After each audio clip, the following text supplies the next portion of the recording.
Well, as they say in Scotland, nae wind, nae golf. And as we say, nae pickle, nae major. Welcome to The Big Pickle, our weekly peek into the world of women's golf. I'm Grant Boone, alongside Golfweek senior writer Beth Ann Nichols. Today, it is our preview of the AIG Women's Open from the home of golf, St. Andrews. You may be able to see if the sun and the clouds cooperate, the R&A Clubhouse behind me here. And our special guest is going to be the woman who cracked the old course code, Stacy Lewis. She went 5-0 in the Curtis Cup here back in 2008 and then won the 2013 AIG Women's Open on a windswept weekend 11 years ago. She'll tell us the flawed way she began her flawless record here, and she'll give us a little nugget about what her second Solheim Cup team will look like next month. We'd love it if you would subscribe to the pod, give us a rating and a review if you would. You'll get all the latest episodes, and we would appreciate hearing from you. And if we have time at the end of the show, maybe here at the home of golf, we'll finally tell you why we call our podcast The Big Pickle. But before we dive into this week's festivities at St. Andrews on the east coast of Scotland, we've got to recap what happened last weekend on the other side, where Lauren Coughlin, in the span of a summer, has gone from card-keeping journeywoman to the hottest player in women's golf. Just 3 weeks after winning her first LPGA title, that was in Canada, Coughlin won her second on Sunday in just absolutely dreadful conditions all week at the Scottish Open, nursing a one-shot lead for the first 3 hours of the final round and then pulling away down the stretch with her trademark superb ball striking and increasingly clutch putting to win by 4 over Esther Henseleit of Germany, who follows her silver medal performance in Paris with another outstanding week as a runner-up to all but wrap up a spot on the European Solheim Cup team. Coughlin's place on the U.S. team is now cemented. She'll compete for her country for the first time, and she moves to number 14 in the world. This for a player, B.A., who just 5 months ago was outside the top 100 in the Rolex rankings and randomly digging through a sea of putters in Phoenix. Quite obviously, she pulled out Excalibur because now women's golf has not just a nice story, but perhaps a new star.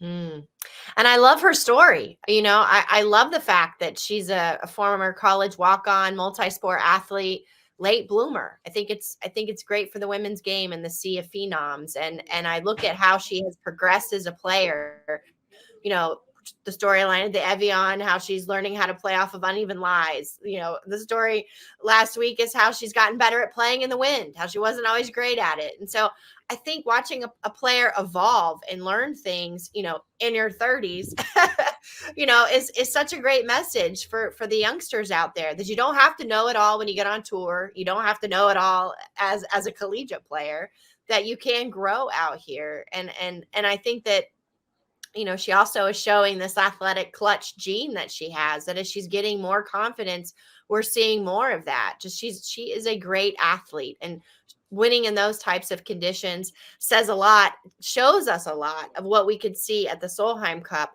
when the weather might not be bad, but the atmosphere, the pressure is going to be unlike anything she's ever felt before. And so I think all of these notches in her belt are so huge as she plays what's as close as you can pretty much get to a home Solheim Cup. Yeah, for her, just an hour away from where she lives in Virginia. She one-putted the final 7 holes on Sunday, and these were not tap-ins. These were, in some cases, you know, 15, 20-footer, some for par, some for birdie. The shot that she hit on 17, I thought was really, a couple of shots she hit really defined this stretch for her. She hits an okay tee shot, but it you know, in the links conditions, it just rolls and rolls and rolls and rolls and winds up just to the right of a fairway bunker. And she really has no stance at all. The best she can do is just, you know, on her tippy toes, punch it back down the fairway. Meanwhile, Henseleit flushes her drive and hits her approach to about 8 feet. So here's, you know, a 3-shot lead that could easily be won. And instead, Hinselite just misses her birdie putt, and Coughlin hits a brilliant pitch for her third to tap in range, and she makes her par. So she winds up going to the 18th up by 3. She made another long putt, one putt for birdie, and she wins it. And so now Coughlin, who needed 100 starts before she won her first LPGA title, has her second win in her last 3 starts. Let me quickly just run down that top of the leaderboard. Hinselite finishes second for the second straight week. Paris gets a silver medal. Here gets a nice consolation prize, no medal, but she's going to be, I think she would have been on it anyway, frankly, but now she locks up. She's already moved into a position in LET points and in world rankings. She's going to be on the team one way or the other. And if somehow she fell out of both, guarantee she's going to get picked the way she's playing right now. Tying for third, welcome back Ayaka Budaway, her first event since winning the Amundi Evian Championship. She ties for third with Megan Kang at 9 under. Charlie Hall right there, another solid week for the Englishwoman, finishes 5th. Gabby Ruffles has not played much links golf at all, but she ties for 6th with Jin Young Ko, who just is lurking right there, just knocking on the door, trying to win an LPGA event for an 8th consecutive year. Big week for Sarah Schmelzel. In tough conditions, she shoots 70 on the final day to get 8th alone, and that just moves her ever so closer to getting her first Solheim Cup bid. And then Lydia Ko follows the gold medal performance with a 9th place showing. A couple of LET players wind up tied for 10th with Nuria Iturios and Lisa Pedersen. Iturios from Spain and Pedersen from Sweden. And so now, with that appetizer on the Ayrshire coast of Scotland, we have arrived here on West Sands Beach, the home of golf, the old course at St. Andrews. BA, you and I both got here earlier this week. We've been on the grounds now for a day or so. And anytime, whether you're playing golf or just in the old grey tune, as they say, it's meaningful. I think in every sense. What have you seen, heard, smelled, sensed in these first few hours here on the ground?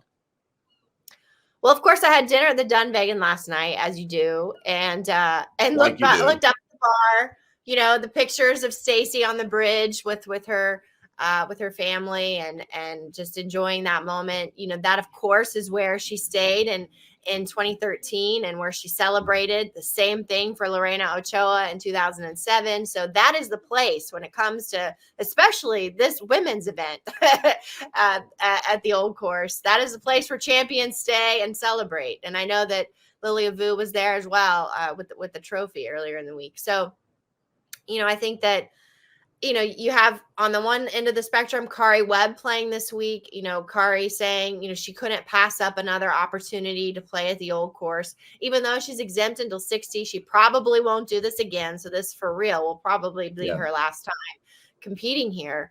But, you know, she said she hasn't really figured out the puzzle quite yet on how to play this place successfully, but she just loves the history. She loves everything it represents. She loves when you kind of round the corner on the back nine and you see the town come into focus, and it just kind of takes your breath away. And so, you know, you have that, then you have so many first timers, you know, taking all the pictures on the bridge and you know, just everybody videoing them on the road hole, hitting their tee shots. And, you know, there's just this wonderful, you know, air of excitement, you know, and it's contagious. You know, I know there are some players that maybe came into this week not fully appreciating what it was that they were walking into. And I hope that when they leave, you know, they have a greater appreciation for this place and what it means that the women are here. Yeah, and by the way, the Dunvegan, they know what time it is. They know it's the AIG Women's Open, and they have rolled out the red carpet for both Lorena and Stacy with all kinds of signage. Their menus have their pictures on it, with them celebrating with the AIG Women's Open trophy from 2007 and 2013.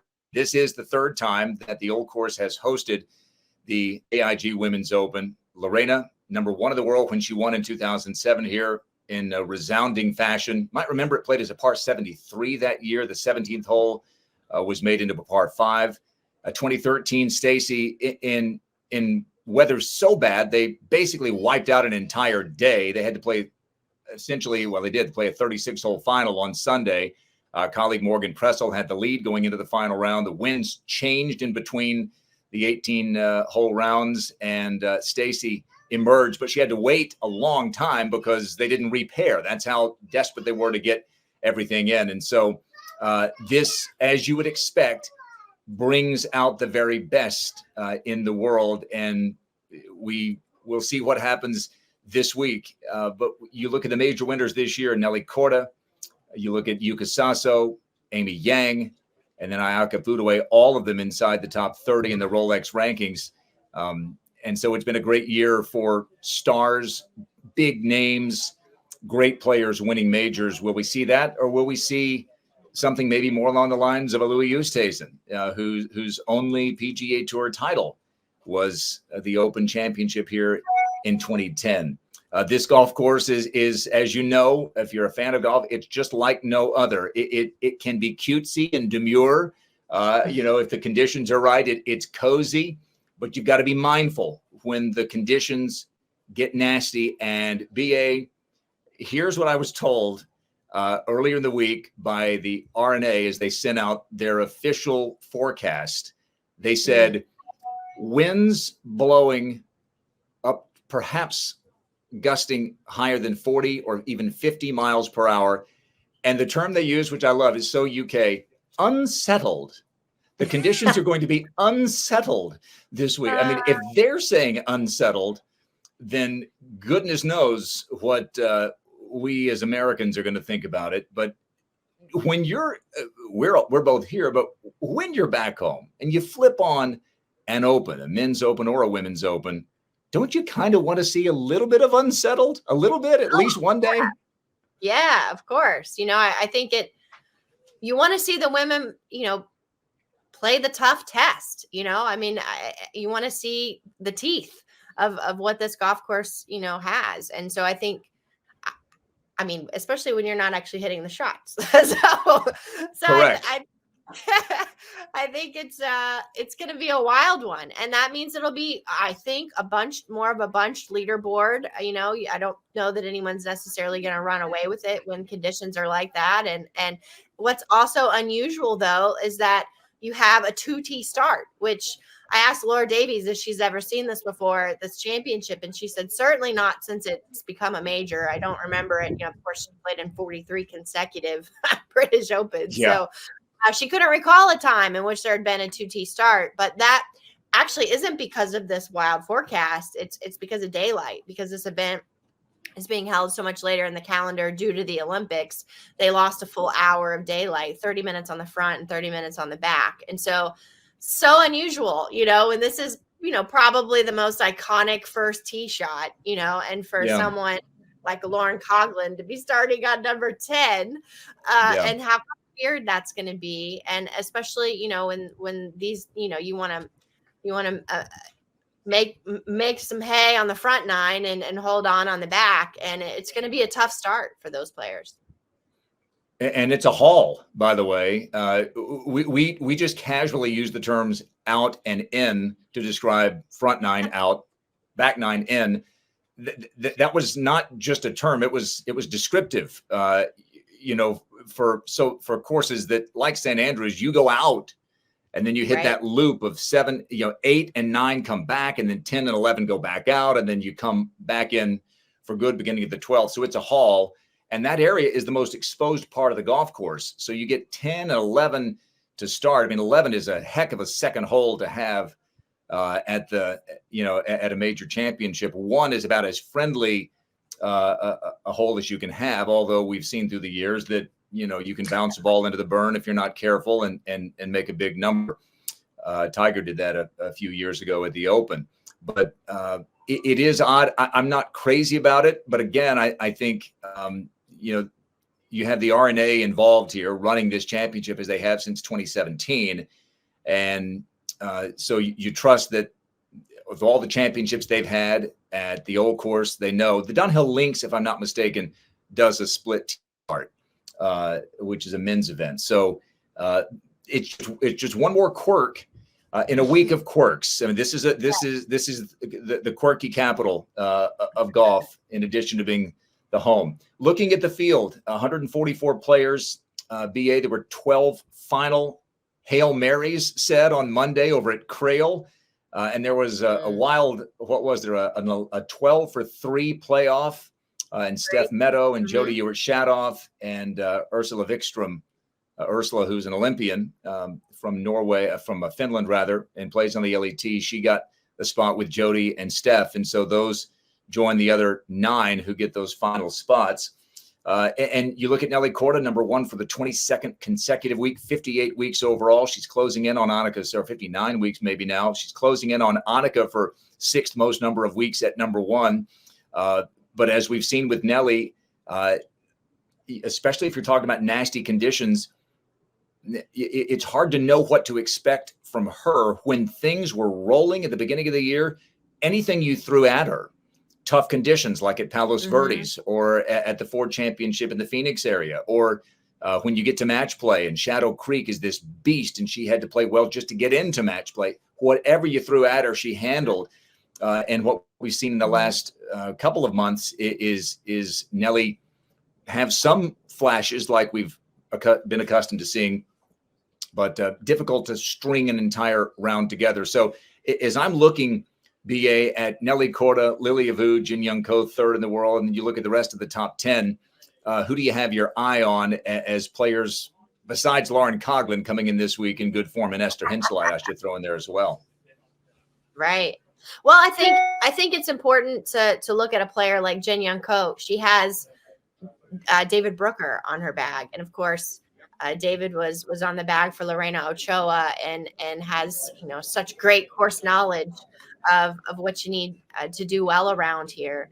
So I think that's a huge advantage in her pocket. I also, I spent a little bit of time with Minjee Lee today, and I was looking at her open record, and it's really good. She hasn't won one yet, but her British Open record in 10 starts is really strong. Several top 5 finishes.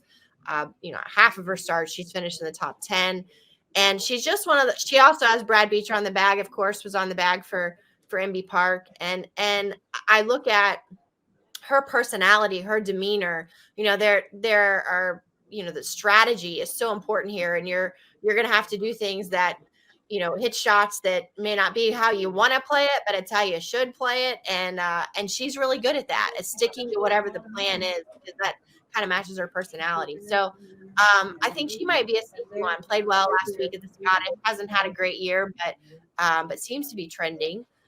It'll be interesting to see how this all shakes out. I love this pairing of Stacy and Kari Webb and Katrina Matthew. I think that's a fun one for fans to enjoy. Just the history of those 3 players.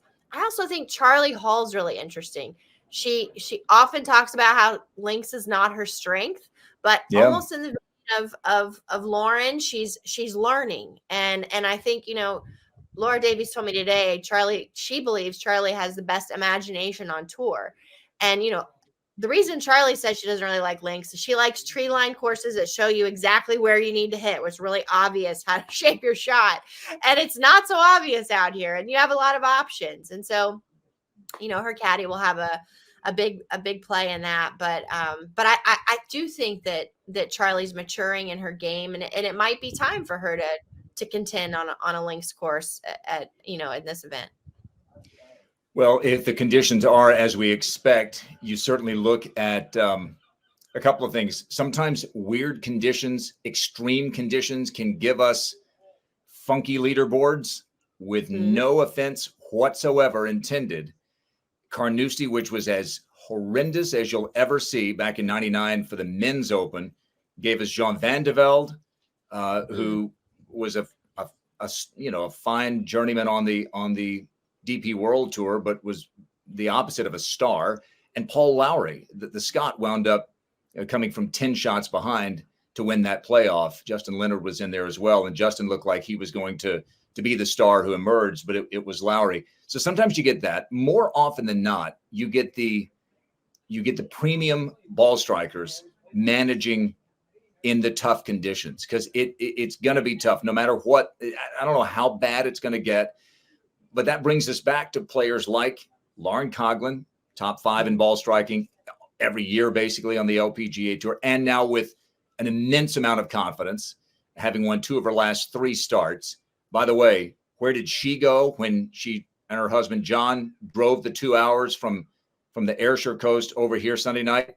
To the Dunvegan. She knows. And so she's not going to mess with tradition.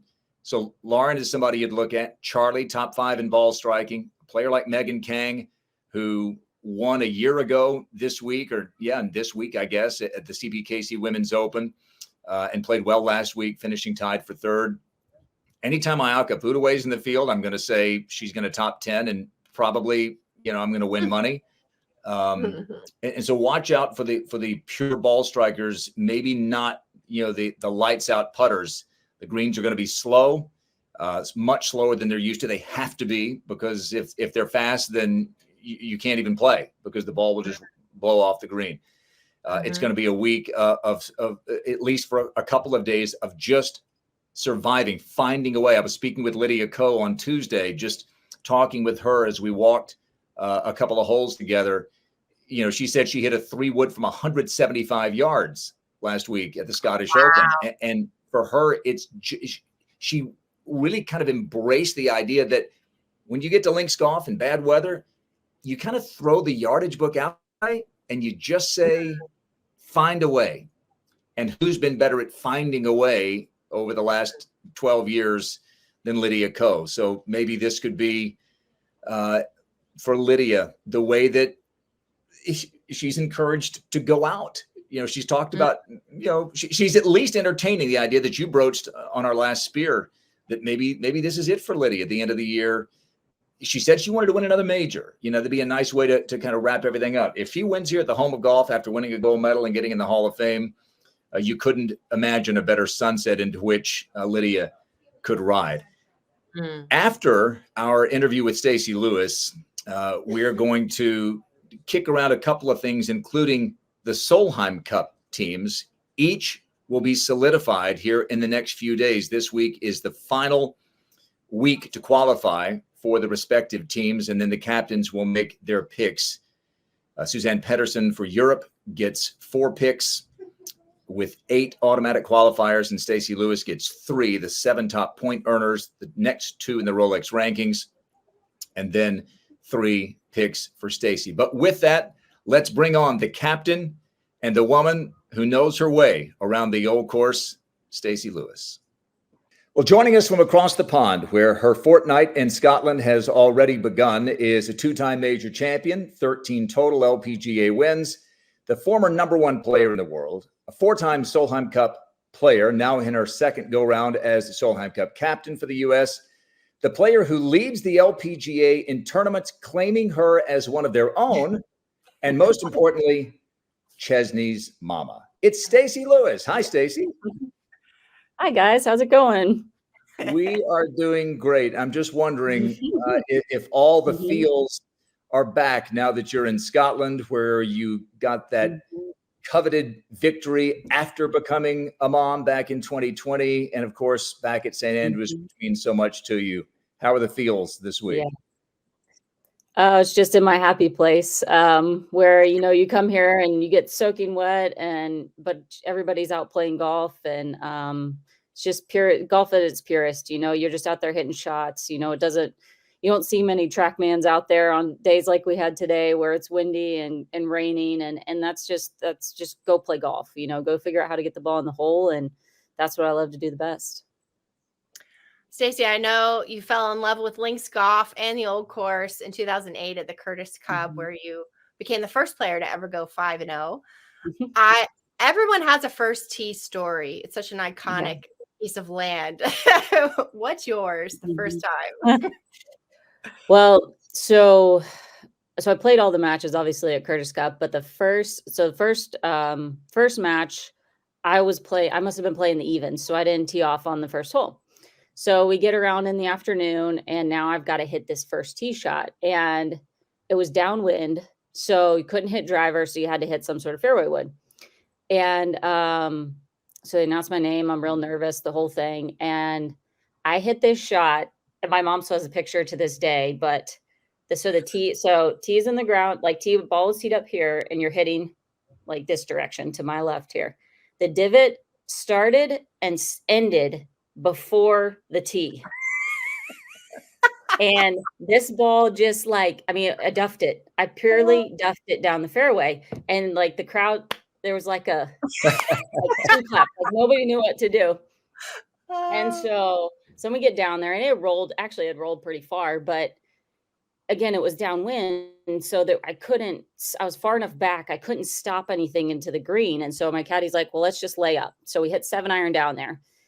And then now we've got this 40, 50 yard pitch over the burn, which I proceeded to chunk again, but it one-hopped the burn, went to 3 feet. And these people I were playing, they gave me the 3-footer. And I'm like, did they not just like watch this entire hole happen? Like there's no guarantee that 3-footer was going to go in. So, so that's how my first hole that I actually played at St. Andrews went. Oh my goodness. And yet you still love it. I still love it. Yes. Yeah. My mom went over after that session and went over to the first tee, and like there are no divots on this tee box except for mine. And you could still see like the hole where my tee was in the ground. Perfect. And I love the kind of revisionist history. Oh, she went 5-0. She was flawless that week. I mean, she didn't miss a shot. She almost missed the ball on the first. Yeah, there's nothing flawless about links golf. I will tell you that. But like you say, isn't that something we've lost a little bit? You know, because it is just about finding a way. I feel like that's kind of one of your legacies. Find a way.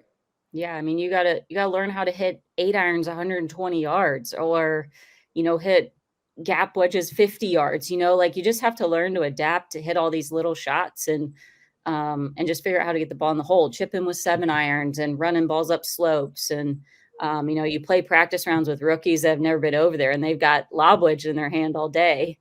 And I'm over there hitting 7 irons and 5 irons and stuff, and it's just you just don't see a whole lot of players with the creativity like that anymore.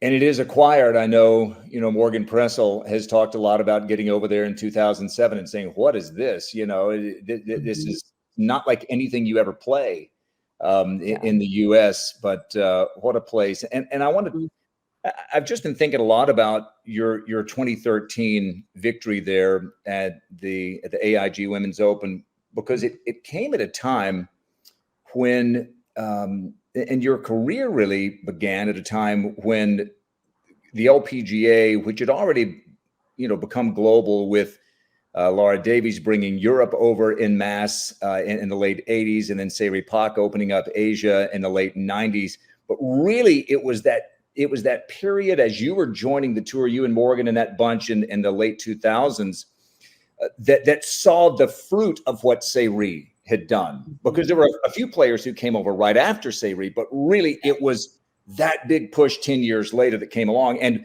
for an American to win a major championship at that time, it just wasn't happening a lot. In fact, you bookended a run of wins by non-Americans. You won in 2011 at the Chevron Championship. I'm having to go back and do so. Was the Kraft Nabisco? It was. I skipped right past A&A and went to Kraft, and then, but yeah, we'll just call it Chevron, of course, at Mission Hills, and then there was not another American winner until you did it at the Women's Open. But I also was thinking about the fact that when we got to St. Andrews that year, NB's going for the calendar slam.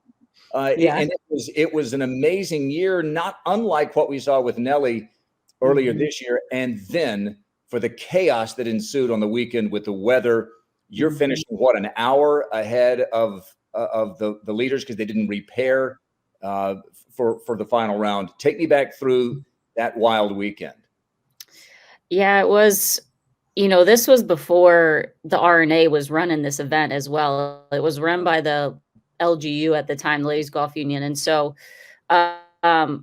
I would say back then, we didn't have as much control over the golf course, or there wasn't as much emphasis put on it as far as, monitoring green speeds and what the wind was going to do and all that. It was just kind of, we took it as it came. And consequently, we had in that time period, we had a bunch of 36 hole finals at British Open. So, so Saturday, it was, I think some players, they even started some people early and they played a few holes, but it was too windy. Balls were moving on the greens. That was ultimately like what was wrong. And so I obviously never started, but I just remember going out there on Saturday and I practiced in this wind just because, I mean, practice facilities were open. There wasn't like, I wanted to stay into a rhythm. I wanted to keep doing what I was doing, like felt like I was playing good golf. And I just remember being out there. Like at one point I was out there by myself. Like there was nobody else out there. You know, I don't know what anybody else was doing, but I just knew I needed to stay into rhythm and what I was doing. And then, you know, Sunday was just the marathon. I think I was 4 or 5 groups ahead of the leaders. And like you said, we started at 6 a.m. and teed off and they had some food at the turn that you just grabbed and went to the tee and did it again. So, so it's just, I mean, it was a marathon day and you just had to hang in there. And in terms of just all-time great shots in major championships, a lot of them have come at the AIG. I think about what Mo Martin did the next year after you won, what you did at Birkdale. But the shot you hit into 17, where does that rank among the greatest shots you've ever hit? I mean, as far as golf shots, it's the greatest shot I've ever hit to win a tournament or anything. You know, it was weird is that I think it was in the morning round is I had this shot. I called it my low flat shot. I was keeping my hands a little lower at the top. So the ball flight came off a little lower, could control the spin. So that was the shot I was hitting that week a lot. And in the morning round, I had the distance for a 4-iron for that shot. So hit the low flat 4-iron and it worked out good. It didn't quite get up on top of the hill, but it stayed short, 2 putts, get out of there. So we come back around again and now it's the low flat 5-iron. And this one came off good, came off perfect, except this time it actually bounced up the hill and went to 3 feet. And, you know, at the time, like you're just trying to get out of there and not make a mess of 17, you know, you don't realize like what's going on in the moment, but then you look back and you're like, oh my gosh, like I just did that. And the 3-footer that I had to play outside the hole too. So that was no bargain either. There was no one for GB and I to give you that 3-footer, unfortunately. Yeah, that was no gimme. Oh my goodness. I remember that, you know, you celebrated there at the Dunvegan, which is of course where you were staying in that back room, and everyone was celebrating the Solheim Cup team as well. And obviously you're wearing that hat right now. You're literally going to be wearing the 2 hats of captain and player. And I'm just curious how this year has been different for you as captain now that you're doing it a second time around, if at all. It's been a lot busier.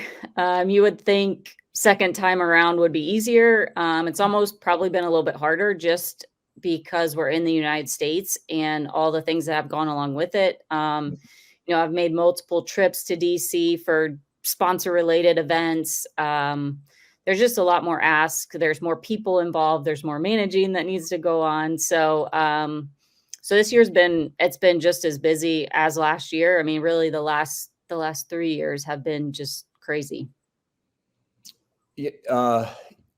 Let me see if I can make a deal with you. If I tell you why we call the podcast The Big Pickle, will you tell me who your team is going to be this year?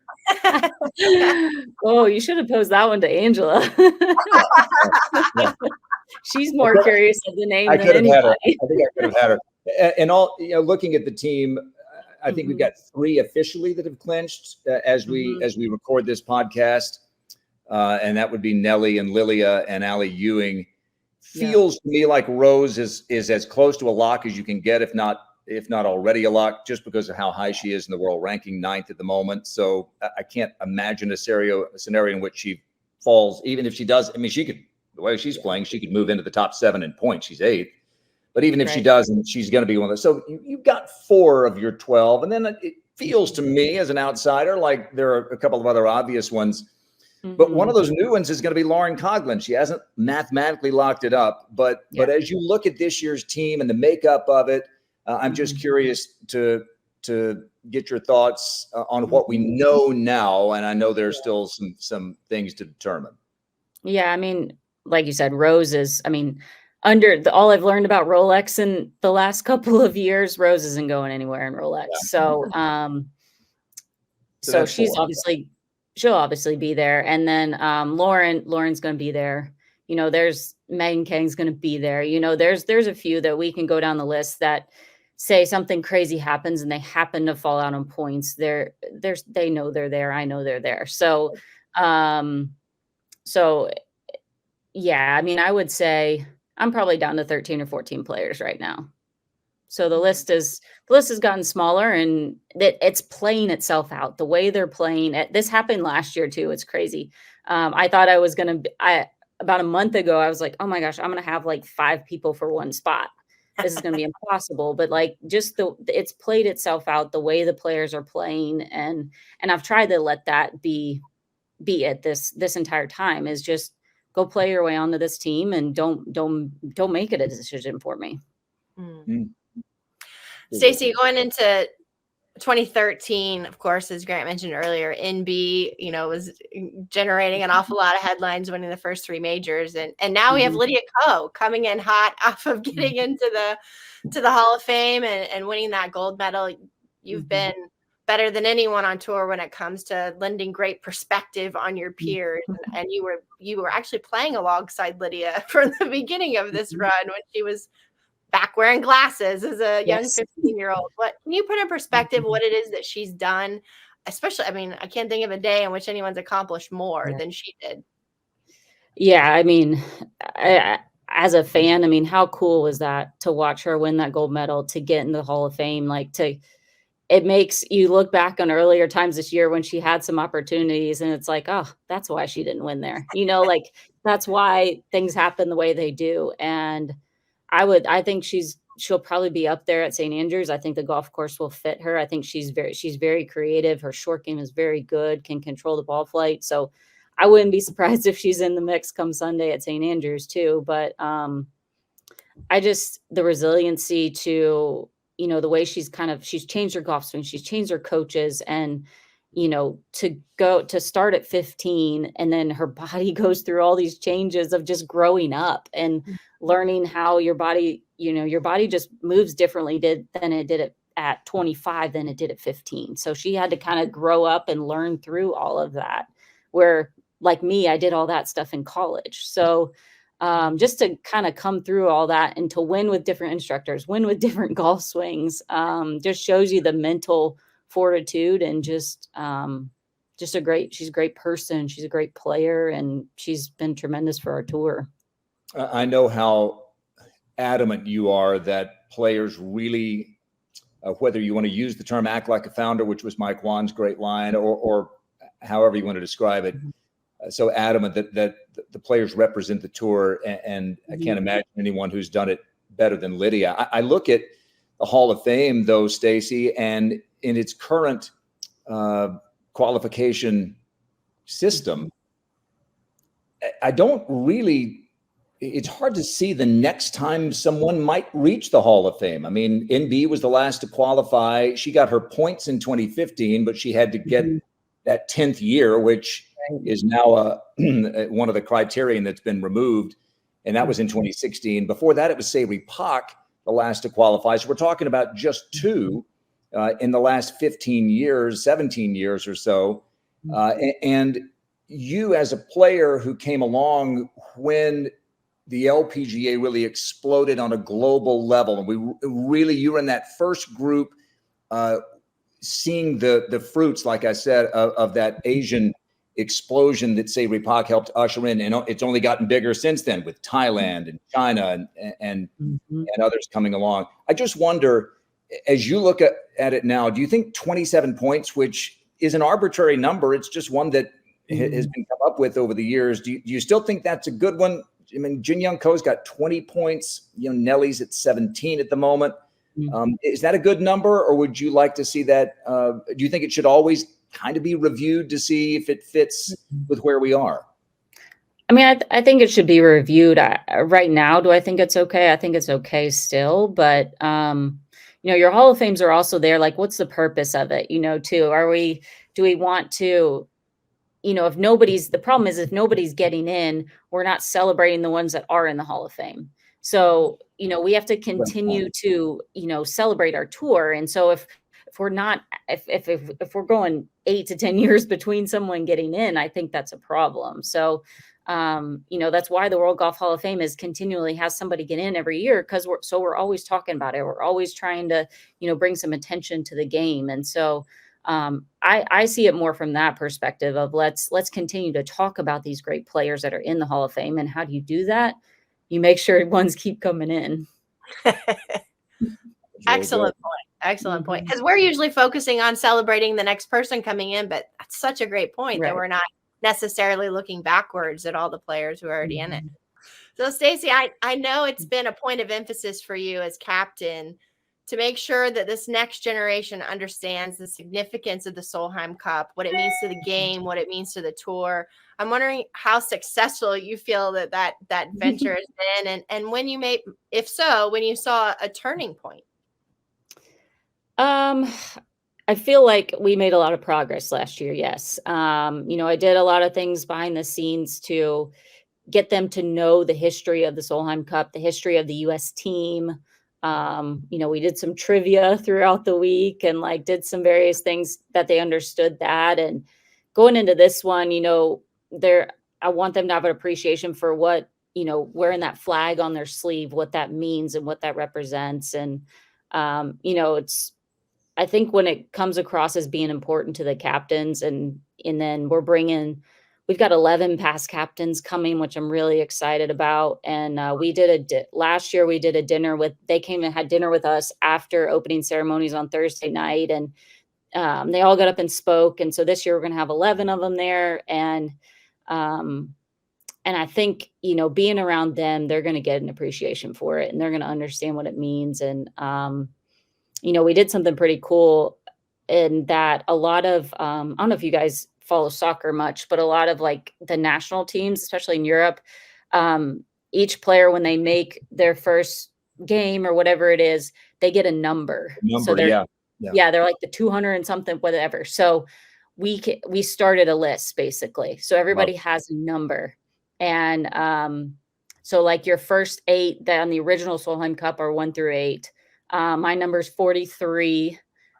So any rookie this year, their number will be 68. So we're at 67. There's only been 67 Americans to have played in the Solheim Cup. And so I think when you think of it that way, it's wow, this is a very small club. It's a small group to be a part of. And,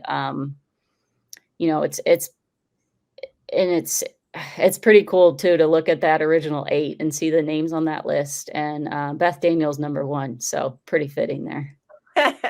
Absolutely. As it should be. Yet, one other follow-up thought on that. I remember hearing you talk about how quiet the room was in Spain. It literally made you nervous going into the week because you thought, do they really care? And clearly they did, but they just go about it a little different way. And I'm thinking of some of your assistant captains, whom we knew cared because they wore it on their face, literally with paint. I'm talking about Morgan and Paula and Brittany especially. They wore it on their emotions on their sleeves. There was that era when it was when you think about Dottie Pepper running around Muirfield Village, it was this is all that matters. What did you learn as a captain just about the idea that not everybody expresses it the same way?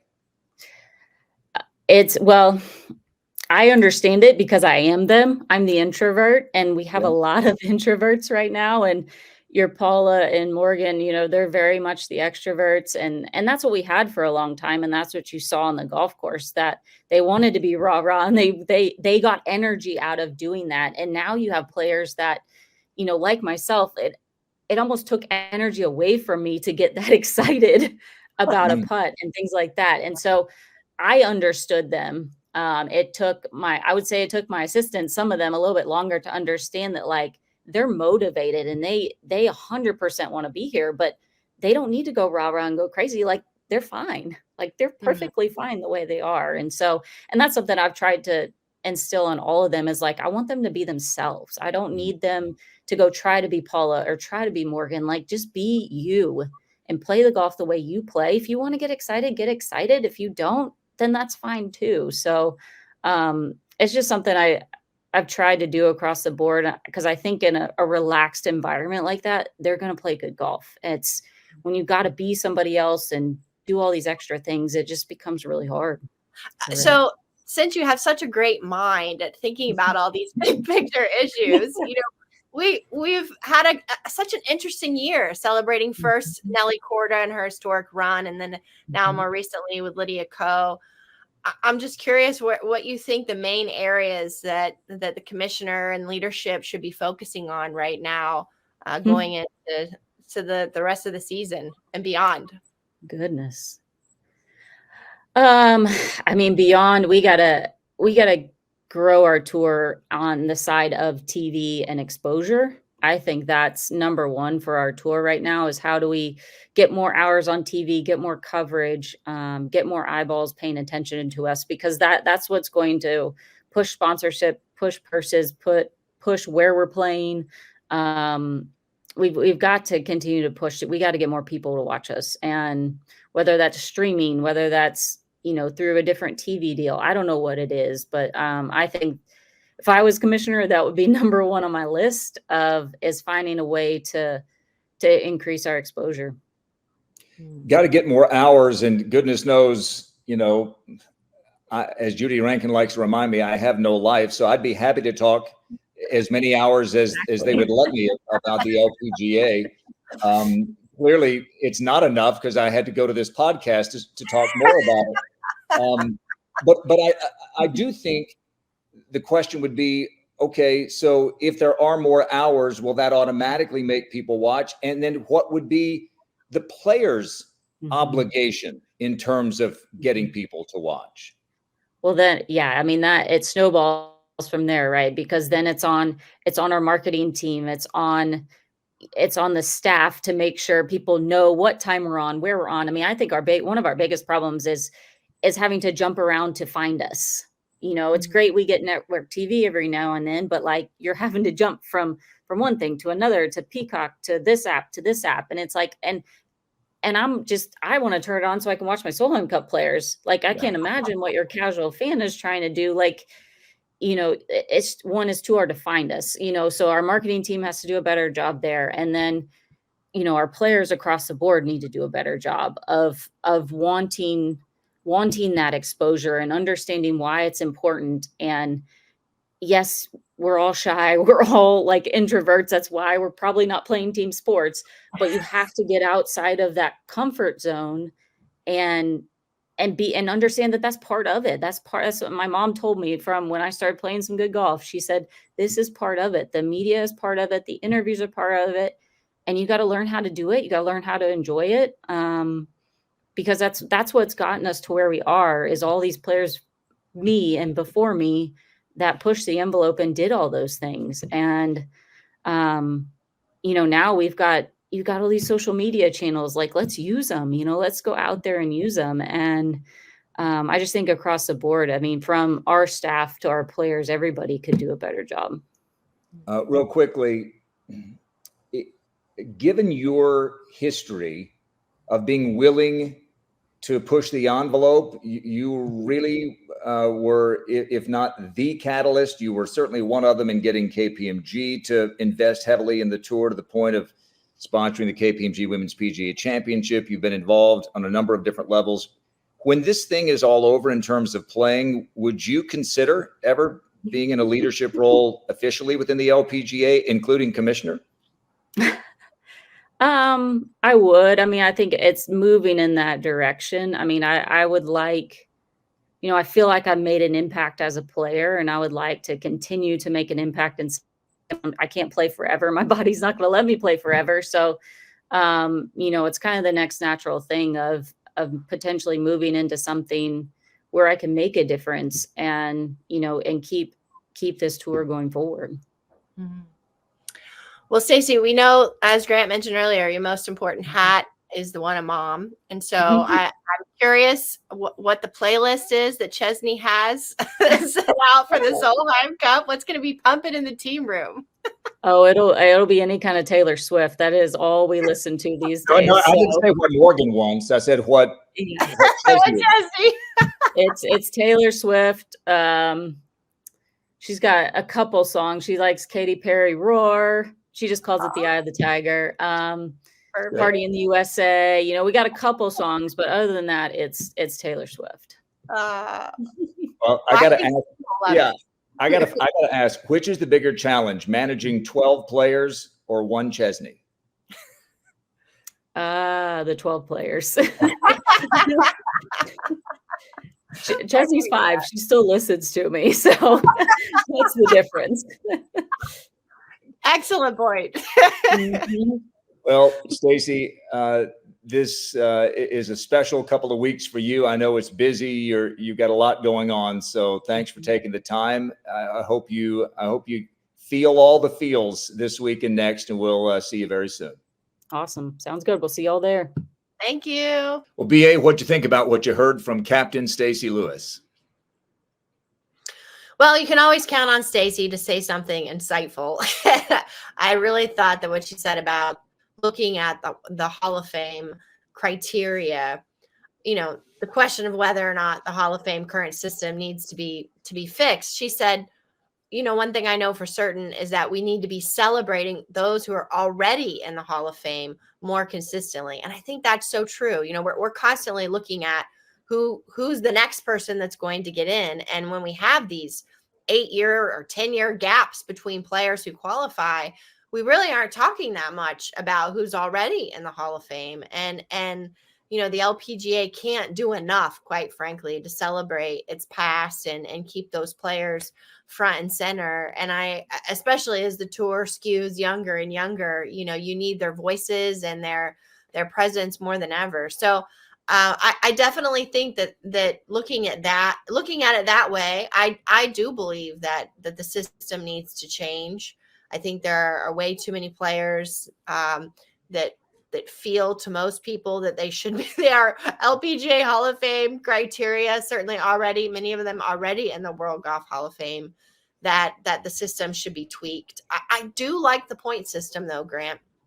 I enjoy the fact that you know, Lydia playing her way in. You know, I can't think of another Hall of Fame in which that's the way you get in. And the points have been adjusted at several points, several times, I should say, throughout the history of the Hall. And so, you know, perhaps it's time to be looked at again as we note that the tour has never been deeper and that players' careers are shorter. That it might be too hard. Well, if you look at the top 25 all-time winners on the LPGA Tour, only a couple of them have played after 1980. I mean, you got Annika, Kari, you know, Julie Inkster, Beth Daniel, you know, Nancy, and Nancy even began. She got 17 of her wins her first 2 years in the 70s. It's 27 is I think we all agree 27 is an arbitrary number, and I think that's what I think we're kind of agreeing on.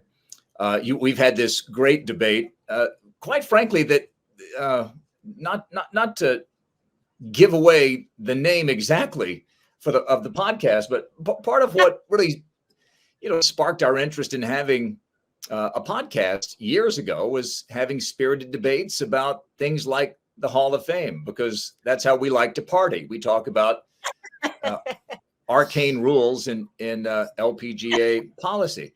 But when you look at the fact that Lydia is now the 35th player to go in the LPGA Hall of Fame, she's the 26th to play her way in. There were 9 who've been in as honorary members, people like Dinah Shore, who certainly, you know, in my mind, deserves it. And then the 8 founders who didn't necessarily play their way in. And as you've so brilliantly documented, many of them weren't even full-time LPGA players. They just were women who really got the tour off and running.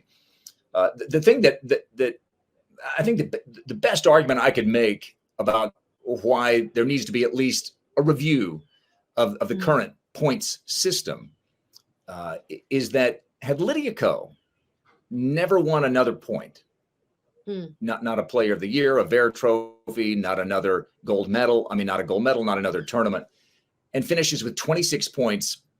Is there a single soul who would say, yeah, that just proves she's not worthy of the LPGA Hall of Fame. You'd say, no, you're crazy. Of course, Lydia Ko deserves a spot in the LPGA Hall of Fame.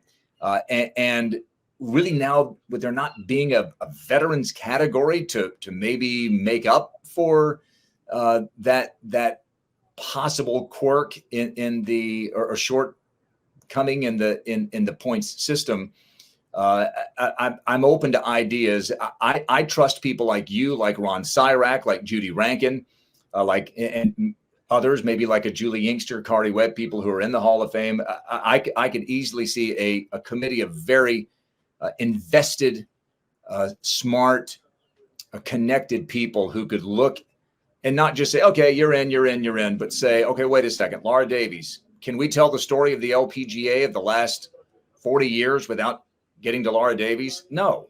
Laura Davies, you're in the LPGA Hall of Fame. People like that. So we can talk later about specific ideas, but I thought what Stacy said was really on point. Any Hall of Fame is about celebrating your greatest players. And if you're talking about 8 years since the last one went in and 9 years before that, the last to go in, you're not celebrating those nearly enough. Well, this, as we said, is the last week for European and American Solheim Cup hopefuls to qualify. And those who don't will be at the mercy of a pick from Stacy Lewis for the U.S., Suzanne Pedersen for Team Europe. And BA, as we look, you heard what Stacy said. She's really got about 13 players that she's looking at. You certainly wouldn't rule out, another player. Maybe if they were to win this week, Cheyenne Knight, Alexa Pano won on her birthday last year in Northern Ireland. She just turned whopping 20 this week.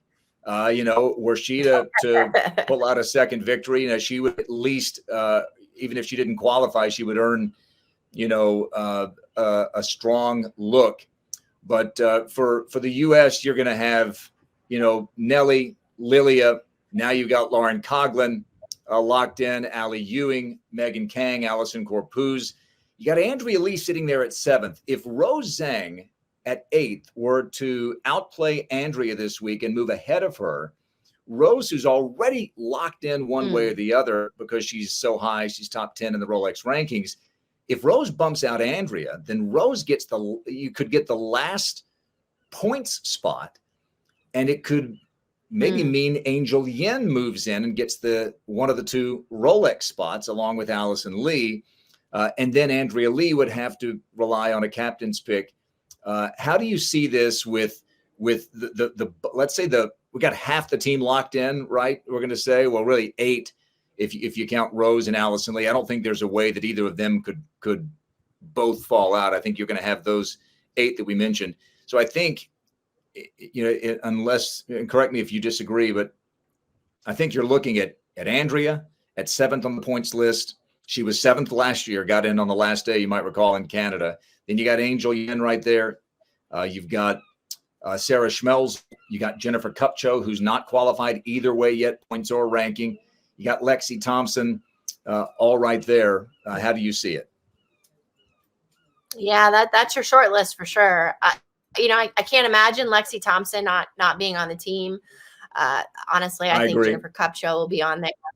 So I'm really interested to see, how this shakes out with Angel.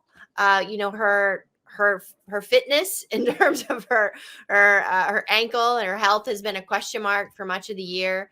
And of course, getting your game back after such a trying situation is tough.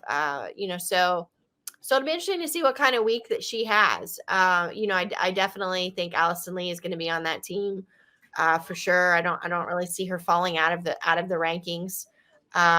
So yes, it's got Andrea Lee has to have another strong week. It's really, as Stacy said, it's a small group here looking to make a final push. You'd have to have a humongous Hail Mary to have, some of those other players that you mentioned. They would literally, I think, have to win or lose in a playoff or something.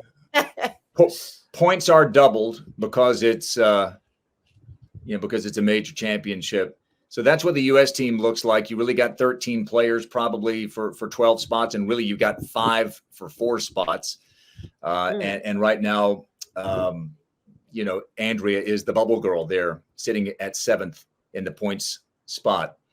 On the European side, here are your top 2 off the LET points list. Esther Henseleit moved to 2nd last week with her victory, and she's right behind Charlie Hull. So those 2 would qualify off points, and that knocked Lynn Grant from the points list down to the next 6 in the Rolex rankings. You have Celine Boutier, Maya Stark, Lynn, Leona Maguire, Carlota Saganda, and Madeline Sagstrom. Not mentioned there is Georgia Hall.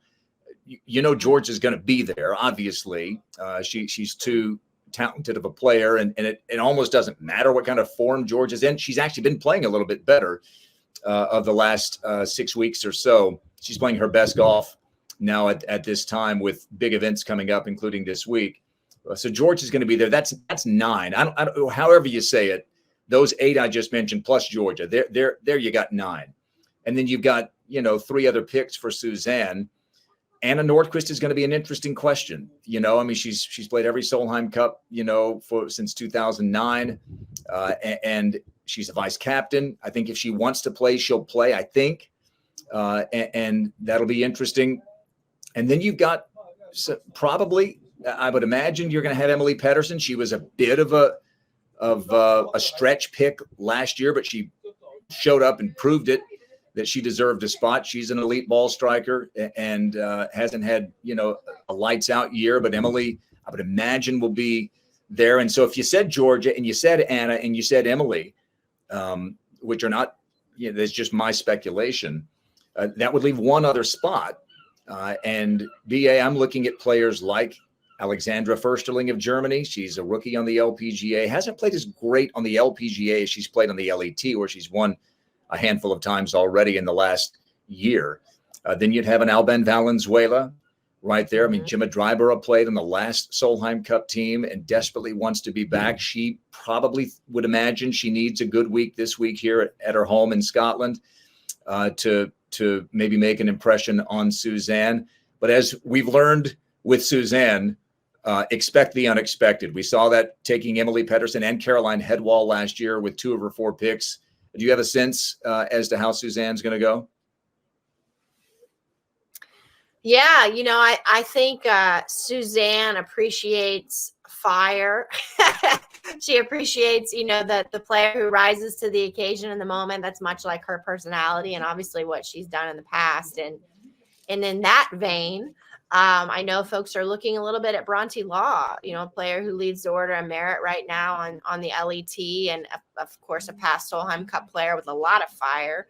Yeah. I think she might be a wild card on this one, but one that might fit into a Headwall kind of situation. And she was a teammate of Suzanne's. You'll recall at Glen Eagles. Yes. And so I look at her as being part of the conversation. She's obviously had a really strong year on the LET, which isn't as tough a competition as what a Gemma or Alban are seeing week to week on the LPGA. And Bronte hasn't really played well when she has been in fields that are mixed with the LPGA, like the Evian. So I think it's important for Bronte to have a good week this week. But there's no question about her fire and her grit in match play. I think Gemma and Alban, there's a lot of players. They're not really, nobody in that whole mix is playing amazing golf right now. So there's nobody. No, they're not. Oh my gosh, she's so hot. How could you leave her off the team? So I do think that a good week this week would really go a long way in pushing someone out of a group that's kind of packed right now to say, pick me. Okay, I'm not going to ask you to pick me for a winner this week at St. Andrews, but I will ask you just what you're most looking forward to for this week at the AIG Women's Open at the Home of Golf. Well, I hope we have some drama. I mean, I hope that, we see some spectacular shots. I'm sure there will be some train wrecks. All of this is fun to watch because it's such a different style of golf than we see week to week. And we really see some creativity. And I enjoyed watching players today have fun on the road hole, trying to, hit it backwards off the wall onto the green. And some were absolutely terrible at it. And some were pretty good and just trying to hit off of the dirt path as well. It's just so different and so quirky. And I'm also excited about whatever the celebration looks like. If it's back, in the old haunts and we see it again on the corner pub. Well, one thing I'm looking forward to this year is just kind of the new era, if you will. Think about the last time that the AIG Women's Open was staged here in 2013. The R&A, which goes back a gazillion years, had never admitted a woman into its membership. And now you've got a newly renovated clubhouse right behind me that has a women's locker room. And there are a number of women who are part of the R&A. It's taken way too long. I mean, it's like been glacial in how slow the major golf bodies have been to welcome women in. But it's happening. And I think this week is going to be a great celebration. Whoever hoists the AIG Women's Open trophy is not just going to be a major champion. They're going to be a champion at the old course. And that's something that no one will ever forget. Well, we hope that you won't forget to subscribe to our pod. Leave us a rating and a review and let us know what you think about the show. I hope you're having as much fun listening to it. I'm not sure it's possible as we are doing it. We have a great time. Unfortunately, we're out of time. And so we're not able to tell you why we call it the Big Pickle, maybe next week. So enjoy the AIG Women's Open at the Old Course. Get up early with us. It's on USA Network on all 4 days, the first 2 days, and then early coverage on USA on the weekend. And then we finish on NBC. I'll be here with Morgan Pressel in the booth and Tom Abbott and Karen Stupples celebrating her 20th anniversary of winning the AIG Women's Open will be on the ground for us. And Karen, the hardy soul, may need to put rocks in her shoes to stay on terra firma this week. Enjoy it. We sure are. And we enjoyed bringing you this pickle from the home of golf. For Beth Ann Nichols and for our engineer Chandler Hopeful, I'm Grant Boone. Join us next week as we reopen the jar for another Big Pickle.